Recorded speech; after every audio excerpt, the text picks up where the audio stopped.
So good afternoon, everyone. I'm conscious that I'm in between you and food, so we'll try and move along as quickly as we can.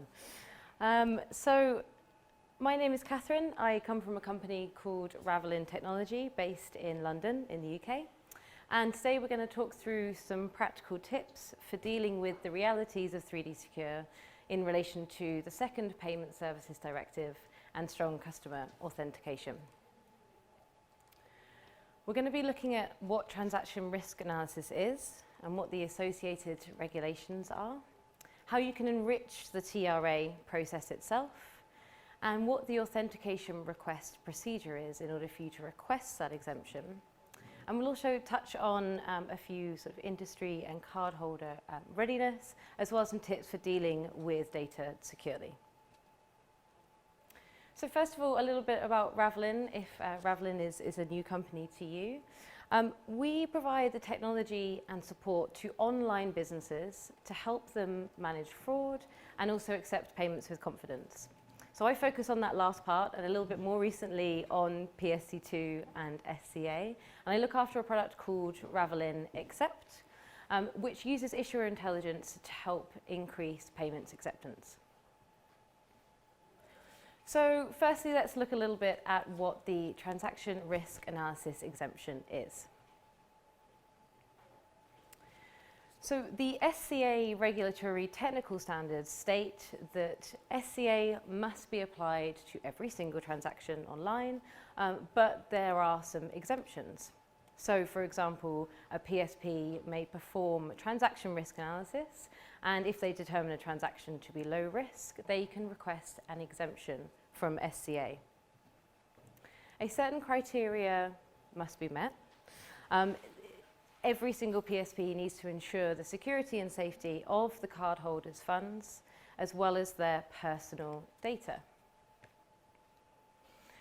So what does this mean in reality to the everyday merchant? Well, it simply means that if a transaction is low risk, and you've done your fraud check and you can say that it is, there is a low chance of fraud, then you do not need to present that 3DS challenge to your customers.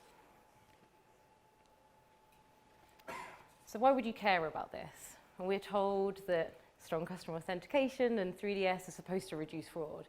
So why would we want to stop applying that to different transactions? Well, it really comes down to that last part there.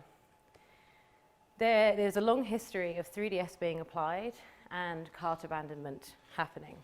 So avoiding 3DS or SCA is going to improve your chances of the transaction being accepted.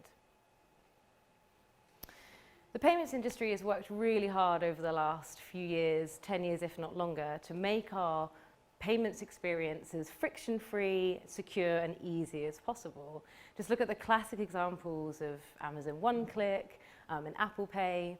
I mean, even me as a user, I've bought exactly the same thing but switched from one app to the other just so I didn't have to enter my card details and I could use Apple Pay because, like every consumer, I'm lazy and I still want something that's secure but that's easy to buy. We tried to take a look at some of Ravelin's own data from last year to see how many transactions were actually being abandoned when the 3DS challenge was presented. And unfortunately, it was just under a third of transactions that were actually abandoned. We then looked a little closer at some country-specific data. I'll be completely honest, we don't have an awful lot of data for Latvia, but we did see that there was roughly a 12% rate of cart abandonment. In the UK, it's around 24%. And in the UK, if you're sort of not aware, we've used 3DS for a very long time. Even though my friends and family don't know it as 3D Secure, they know it as the screen that pops up where you enter in your password as a part of that transaction experience. Yet just under a quarter of transactions are still being lost. In Germany, a country where card payments are the most popular, we can still see that there are 29% of transactions which are abandoned when that challenge is presented. And I think that's probably quite a good indication of some of the struggles that the whole of Europe is going to come across as SCA is being implemented. It's going to be a race for issuers, acquirers and merchants to provide the best experience as possible. And obviously, if you are performing transaction risk correctly, then not only does it mean that you improve the chances of requesting an exemption from SCA, but it also means that you're doing a really good job at fighting fraud and keeping your customers safe. So we know what transaction risk analysis is and why you might want to use the low risk exemption. But what are some of the actual requirements around TRA? Well, I'm not going to go into lots of detail because anyone can read the regulatory technical standards if they wish. But at a very high level, there are a few acquirer obligations. So if an acquirer does wish to request a TRA exemption on behalf of their merchants, then they need to inform the national competent authority. So these are the regulating bodies enforcing strong customer authentication. They also need to make sure that the TRA process itself is adequately documented. So if you're a merchant who has been fortunate enough for TRA to be outsourced to yourself, then you might need to make sure that that process is being documented as well. It's really important that if you are keen on using this exemption, that you're speaking with your acquirer and having conversations around these different points. The other key thing as well is that acquirers must stay within what is known as reference fraud rates. So for example, for all transactions between 100 and 500 euros, 100 and 250 euros, the slide's messed up a little bit, then acquirers must stay within a fraud rate below 6 basis points. So for anyone who's worked in the fraud industry for some time, they'll know that these are some really tight margins to stay below. Even when I worked on the merchant side, although it was a long time ago, anything below 50 basis points was considered good. So this is going to be pretty tough, but it is achievable. Merchants tend to know their good customers, but they also tend to know their fraudsters better than acquirers do. So I really would encourage you to try and have TRA outsourced so that you as a merchant can start looking into that along with your acquirer. It's worth noting as well that there are some acquirers out there who are putting merchants on high risk and low risk lists. Obviously, you want to try and be on that low risk list as a merchant so that you can try to guarantee your TRA exemption requests. It's also sort of worth noting that historically, issuers have also noted merchants who are considered high risk and low risk, and you'll see that as they discuss chargebacks with merchants via acquirers. So this is something that issuers are also going to be aware of, and they do get the final say when it comes to requesting any type of exemption. So yes, a lovely screenshot from the regulatory technical standards. If you're not familiar with this yet, then enjoy. And the RTS does define what needs to be analysed as a part of TRA. It covers things like no abnormal sort of shopping patterns, and it has a focus on sort of payer and payee, so the cardholder and merchant location. It does kind of get a bit more specific throughout the text. I'm just going to sort of cover off 2 or 3 of these just to give you an indication of what this might mean and the types of data and analysis that you might want to conduct. So first things first, malware in the authentication procedure. In fact, this is in some ways quite an easy one. This should really be covered by the 3DS message exchanges in the 3DS protocol. So make sure that you've got assurances from your 3DS provider. There is a really strict certification process that you have to go through if you'd like to offer 3DS, so this should be covered already. If you're thinking about building your own 3DS server, then make sure that you're keeping up to date with any requirements that EMVCo have. Secondly, abnormal spending behaviour. So with this one, it's really important that you're not just looking at the transaction and assessing the risk on that transactional level. You need to make sure that you're looking at the history of the user, so you're able to sort of spot any anomalies in their good behaviour. Unfortunately, rules probably aren't going to cut it. You need to use something like machine learning to assess multiple data points in milliseconds. You might also want to consider getting some extra data points as well. If you do have a fraud provider, it could be that they don't focus necessarily a lot on location or device data. So considering some third-party data to include in your risk assessment could be helpful. So for example, with device data, you could look at indicators of whether malware has been installed on those apps, whether it's been rooted or jailbroken. And that might kind of give you some indication around whether that particular shopper behavior is normal, which might also impact their shopping behavior too. And lastly, the location of the cardholder. And it's really important that you're able to get a hold of the true IP address. Fraudsters tend to use a lot of proxies and VPNs, but also genuine customers use VPNs as well. Perhaps the security conscious, those who want to access our favorite Netflix shows in another country, or those who want to understand, or those who are sort of purchasing through sort of a company building when they're sitting in the office. It's really important, again, that you get a good idea of what's normal for that particular IP address, for that VPN, so you can understand whether the location of that particular cardholder at the time of the purchase was abnormal or not.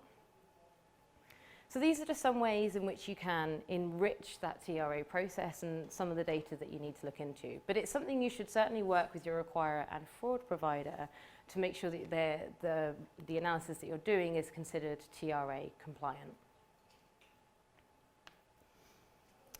So we have an idea of what the European Banking Authority expects in terms of TRA.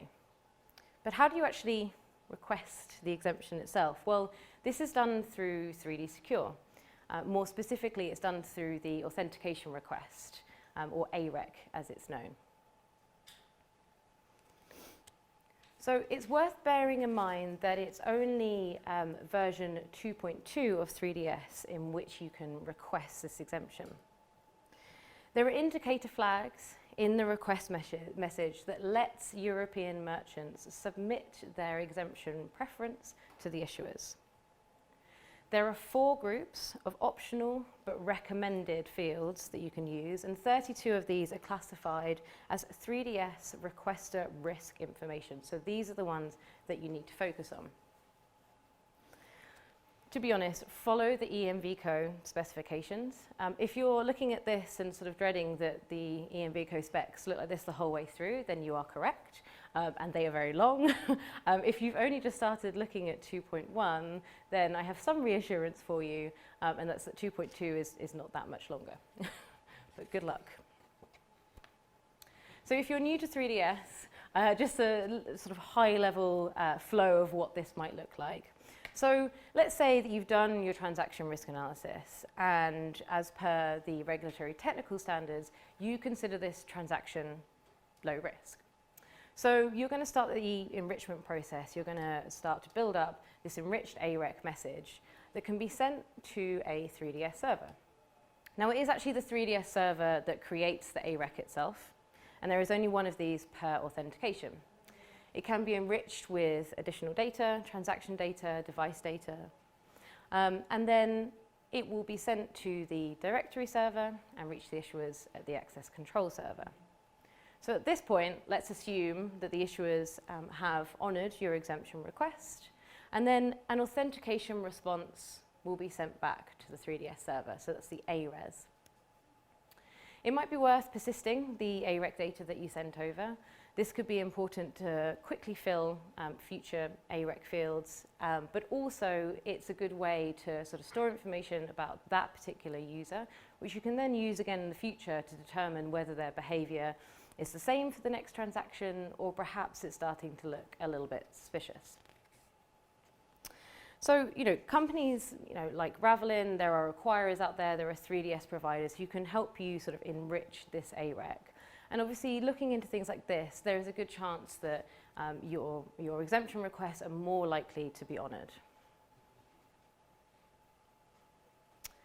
So know how to request an exemption request now, the TRA exemption. And I should also add that that flow is also very similar for the frictionless authentication flow too. But is the industry ready to start enriching their TRA and requesting exemptions through ARECs? We know that there have been delays across the entire payments industry when it comes to PSD2. The European Banking Authority delayed their data enforcement from September last year to the end of this year. 3DS1 has been accepted as an SCA compliant solution when we all know that it's not, because there have been delays to rolling out version 2.1 and 2.2. We tried to look at some of our own data to get an indication of how ready the industry is. We can all agree there hasn't been a big hive of activity, but interesting enough, we could see that around the original SCA enforcement deadline, there was a spike in soft declines, which is interesting. It sort of shows that issuers are, or some of them at least, were sort of getting ready for the second version of 3DS and all of the additional features that come with it. With the rollout plans, there are some changes coming soon. So, for example, in the UK in February, issuers are actually expected to start stepping up transactions more to 3DS. Not very meaningful, but there are some changes happening, and it's likely that we're going to see the industry start to moving ahead quite quickly. When it comes to the card schemes as well, some card schemes like American Express have already requested that issuers and acquirers be version 2 ready. And then some others like Visa, for example, require issuers to be ready in September and acquirers, I believe, in October. So when you think about testing, certification, development, it's not actually that far away, and everyone is very keen to avoid Q4, which is obviously the busiest time of year for a lot of merchants. Just very quickly, we have tried to take a lot of the data that Ravelin currently sees and put it on our website. We know that for merchants it's really hard to navigate the choppy seas of PSD2 and try and get an indication of what the industry is doing, because everyone's doing something slightly different. So we tried to get some stats together around cart abandonment, average time to authenticate, and this is for sort of global regulations as well as PSD2. So if you are interested, then please go to our website. It's ravelin.com, and go to the accepting payment section. What about cardholders? They're the ones who actually have to perform authentication. The payments industry as a whole tends to be getting there, albeit slowly. And with cardholders, there has been a reliance on issuers to inform them. I'm not fully convinced that even if cardholders have been informed, that they actually know what's going on. Is telling someone that they need to authenticate more often, is that the same as telling them that we're going to take more of your data more often and we're going to spread it around this payments ecosystem more often? I think that last part is actually sort of more concerning, at least to me. The topic of personal data is generally more common. Things like GDPR have made that happen. There have been lots of scandals around the use of personal data, for example, with Facebook and Cambridge Analytica. And interestingly enough, the regulatory technical standards themselves for SCA state that the TRA exemption can only be requested if the requirements are met to ensure the safety of personal data. Another aspect of the Payment Services Directive, the second one, is around open banking and public APIs. And what this means is there will be lots more third parties out there who will have more access to transaction data, and that actually leaves cardholders and consumers open to phishing attacks. Businesses need to retain more data for 3D secure and for transaction risk analysis. Yet apparently they're falling for ransomware attacks every 14 seconds. Cyber attacks are on the up. At the very beginning of last year, UK firms stated that there were over half of cyber attacks happening. And in the first half of last year, there were 3,813 breaches, which means that a total of 4.1 billion records were exposed. So with that in mind, I have just one last tip. Be really, really careful with the data. I think that's fairly obvious, but it has to be said. Make sure that you're being responsible and you're being secure. There are a lot of companies out there who don't have anyone dedicated to information security. So if you don't have anyone, make sure you do and give them the resources that they need.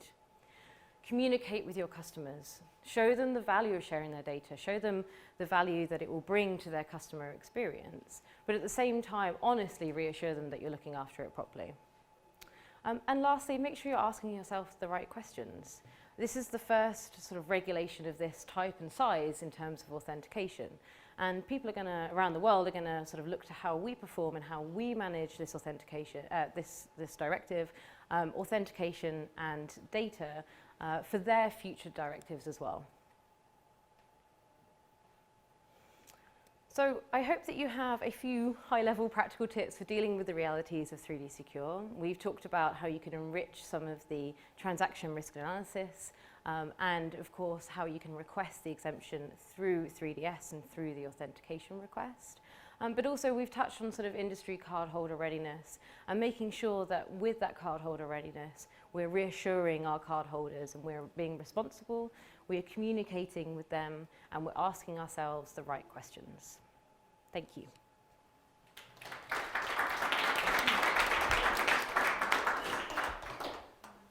So we have a few questions online, but first I would like to ask, so you mentioned 3D Secure 1.0 is SCA compliant.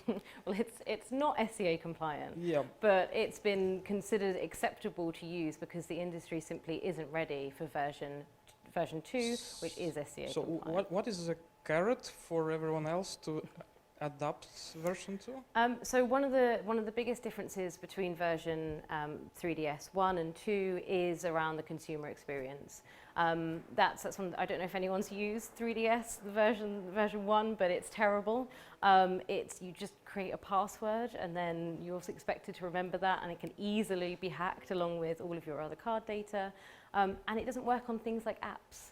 So, you know, that's why there is going to be incentive to move to the second version of 3DS so that it can be applied to every transaction and in a much better way. Okay, so it's about usability. Yes? I really very much disagree with that. Okay. Because 3DS version 1, it's not only about the protocol itself, it's maybe also about what kind of methods you use to authenticate customers. Because we are now working on really implementing a SCA compliant solution, still working on 3DS version 1. So it's about the methods, and you can make it nice for the customer, and you can make it also, you know, good customer experience. Yeah, I think I know that there are other companies out there who are considering not just having 3DS 1 as the only method to meet 2 of those 3 elements, but itself alone, it's not considered to meet those elements. But the other thing is as well is that depending on your business, obviously if it's all sort of web-based and it's all on browser, then that's fine. But there's a lot of companies who are using apps and the experience isn't quite the same and it doesn't quite work for that. I think the other thing as well is that there are a lot more data points that can be gathered with 3DS2, and hopefully the idea is that with those additional data points, there are more transactions that can either be authenticated friction-free, or perhaps using something like the TRA exemption. But yeah, 3DS1 definitely has its benefits. I think as a user of 3DS1 for so long, I'm looking forward to some change. Okay, so the question is, what is the percentage of merchants in the European Union using 3D Secure 2.0 already, and probably merchants outside of European Union as well? Yeah, so outside of Europe, we haven't really seen anyone using it. I think at least in our data, we saw a couple of issuing banks in the US, which was very surprising. But I mean, other than that, outside of Europe, I don't really think there's, as far as I'm aware at least, there's not really anyone using version 2. In terms of sort of Europe itself, well, there are some specific countries where 3DS has been used for a long time. So the UK is one of them, Sweden, also France is another. But generally speaking, it's not something that's so, you know, widely known. It's not something that's sort of considered. I used to work with a lot of companies in Southern Europe, and it's not something that was even on their radar. It was brand new for them. So I say the assumption is assume no one knows nothing, and then hopefully we can educate as many people as possible. Thanks. And the last question, so I'll rephrase it a little bit. So as an e-commerce, how would you get additional data about the customer? Because you only receive email address at most. Is 3D Secure 2.0 going to change that? So you should receive more information than that. As like an e-commerce merchant, your acquirer should be providing you more information through your gateway. And there are sort of the EMV co-specs do state all of the data fields that can be requested as a part of the 3DS2 authentication. process. So you can also work with other providers, like if, for example, another fraud tool, and we are sort of like Ravelin, for example, are able to gather a lot more data points, which are specific to fraud and transaction risk analysis, which can then be used to help sort of enrich that authentication response. Okay, thank you. So